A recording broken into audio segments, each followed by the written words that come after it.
Hi guys, welcome back to this channel. So in today's tutorial, we will see how can you fix your MSI monitor HDMI 1 which is showing no signal. So here's a fix for your input source, cable and console or PC. Fix 1. Check the HDMI cable. Make sure the HDMI cable is firmly connected to both the monitor and the PC or console.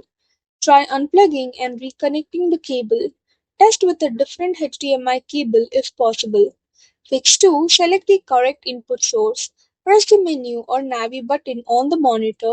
Go to Input Source. Select HDMI 1. Exit the menu and check for a signal. Fix 3. Restart your devices. Turn off the monitor and the connected device. Unplug both for 30 seconds. Turn on the monitor first, then the PC or console. Fix 4. Check the device connection. Make sure the PC, laptop, or console is powered on.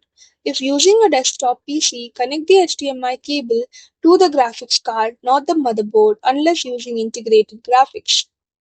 Fix 5. Try another HDMI port. Connect the device to HDMI 2 if available to see if HDMI 1 is the problem. Fix 6. Test another device. Connect a different laptop, PC, or game console to the monitor. This helps to determine whether the issue is with the monitor or the original device.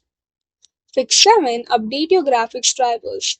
Update your NVIDIA, AMD, or Intel graphics drivers. Restart the computer after updating. Fix 8. Reset the monitor. Open the monitor menu, go to Settings, select Reset.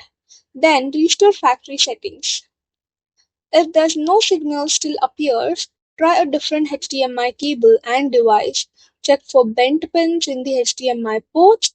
If all inputs show no signal, the monitor or connected device may require service.